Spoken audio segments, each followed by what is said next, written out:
আসসালামু আলাইকুম। সবাইকে জানাই শুভ দুপুর। কেমন আছেন সবাই? আমরা আলহামদুলিল্লাহ ভালো আছি। আমি সুমনি বলছি সুমনিস ব্লগ পেজ থেকে। কাছে ও দূরে, দেশ এবং দেশের বাইরে যে যেখান থেকে আমার এই ভিডিওটি দেখছেন, তাদের সবাইকে জানাই অসংখ্য ধন্যবাদ। আশা করি আপনার এই ভিডিওটি না টেনে সম্পূর্ণ ভিডিওটি দেখবেন এবং আমি বলবো আপনাদের ভালোই লাগবে। বিশেষ করে যারা প্রকৃতি প্রেমিক, সমুদ্র প্রেমিক, গাছ প্রেমিক তাদের জন্য আজকের ভিডিওটি। আপনারা যারা বাহারি সমুদ্রের কিছু অংশ দেখেছিলেন, এটা তার বাকি অংশ, মানে শেষ পর্বটা আর কি, যেটা আমি গত কদিন আগে ঘুরে এসেছিলাম। সেটা আমার বাসার কাছেই।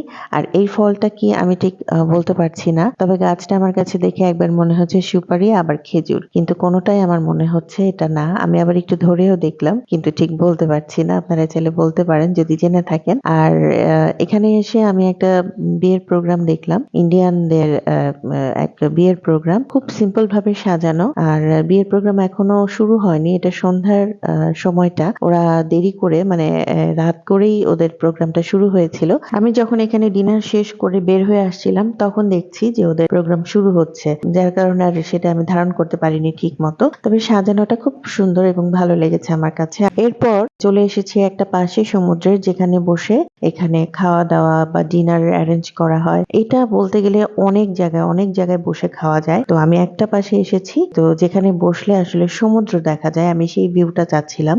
প্রথমে বাইরে বসেছি, কিন্তু বাইরে বসে দেখলাম যে মশা ধরছিল, প্রচন্ড বাতাস, আর আমার ছোটটার অনেক ঠান্ডা লাগছিল।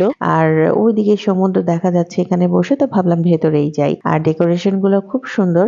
এখানকার ডেকোরেশন বলতে খুবই সিম্পল, এত যে গর্জিয়াস বা এত যে হাই লেভেলে সেটাও কিন্তু না, কিন্তু তারপরও খুব সিম্পল ভাবে সাজানো। আর এই যে এখানে পানির একটা ফোয়ারা আমরা যেটা বলি, খুব সুন্দর হালকা শেড দেওয়া লাইটের, আর গাছ দিয়ে সাজানো। গাছগুলো কিন্তু রিয়েল, সেটা আর ধরলাম না।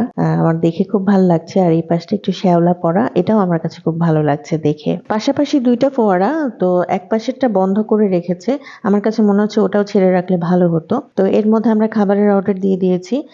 এখানে ল্যাম্ব বারবিকিউ যেটাকে বলে, সেটা আমরা অর্ডার দিয়েছি, আর চিকেন বাচ্চাদের জন্য অর্ডার দিয়েছিলাম। আর আমার বড় মেয়ে চাচ্ছিল যে সে ডিফারেন্ট কিছু খাবে, তার বিফ স্টেক খুব পছন্দ, বিফ স্টেকটা সে অর্ডার করেছে। আর আমার ছেলে চিকেন অর্ডার করেছে। তার এখানে খাবার অর্ডার করলে অনেক বেশি খাবার ওরা দিয়ে দেয়, আর তবে স্পাইসটা একটু কম দেয়, হালকা ঝাল দেয়। বলে দিলে অবশ্য অনেক ঝাল দিয়ে দেয়। এখানকার মরিচগুলো একেবারেই ঝাল না, আবার যেটা ঝাল প্রচুর ঝাল। আর আমাদের সাথে এখানকার স্থানীয় দু একজন মানুষ ছিল, ওরাই আমাদেরকে আজকে এখানে চিনিয়ে নিয়ে এসেছে। ওরা যদি না চেনাতো তাহলে আমরা চিনতে পারতাম না এই পাশটা। তো আমাদের কাছে খুব ভালো লেগেছে, খুব এনজয় করেছি, বাচ্চারাও খুব এনজয় করেছে। তো আজকে এ পর্যন্তই। সবাই ভালো থাকবেন, সুস্থ থাকবেন। আল্লাহ হাফেজ।